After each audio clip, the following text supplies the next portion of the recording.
Subscriptions are the new way of life of our generation. Studies, including one conducted by McKinsey and cited by Forbes, infer that 15% of all online shoppers have subscribed to receive monthly products, and a whopping 46% are subscribed to online streaming services. These percentages might not mean anything to you, so let me put them in perspective. The number of online shoppers in 2019 was a whopping 1.9 billion, which means that 1 billion people were subscribed to online streaming services. That's nearly 1 out of every 8 people in the world.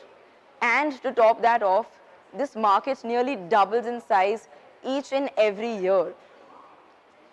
Streaming services are simply fascinating. They have singularly revolutionized the entire entertainment industry. Television has become a thing of the past thanks to this popular alternative. Streaming services have also made things like watching 10 minutes of advertisements for just 20 minutes of content obsolete. These platforms provide the same content as seen on television, but with the added benefit of being able to see it wherever you want and whenever you want for a monthly fee. While YouTube was the first platform and a giant to become the first streaming service, Netflix redefined the entire game by creating original content, and as compared to the user-generated content which was previously available. Businesses soon realized that there was an untapped market of people who were willing to pay to watch something entertaining. Nowadays, people don't even wait a week to watch the next episode of their favorite show. Instead, they binge watch entire seasons in mere days. Each major player in the market has established a large audience by creating a niche for themselves. Netflix originals have always been highly rated.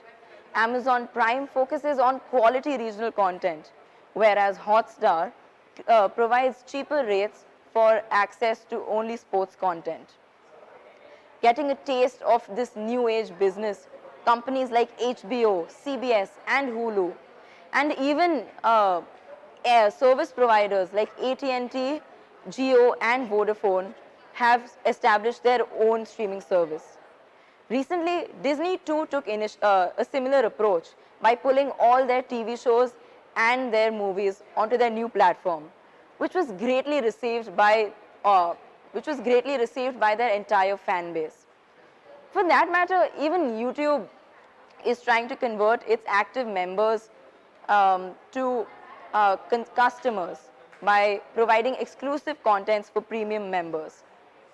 The number of users increases day by day, and the number of competitors is astonishing. Everybody wants a piece of this huge pie. But as exciting as this might be, there's this particular problem that's brewing.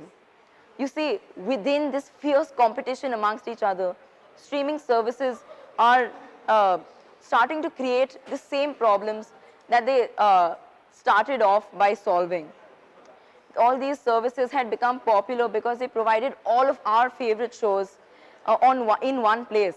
But now, slowly, we will have to start paying for several services, and often each one just for 1 or 2 shows, which is very expensive and inconvenient for the ordinary customer. It's reached to a point that even producers of shows have a hard time deciding on which platform to upload their hard work, to see their brainchild become the next big thing. So at the end of the day, we know that everybody is confused and does not know what's going to happen next, whether it's the customer or the producer or the service. Welcome to the era of subscriptions.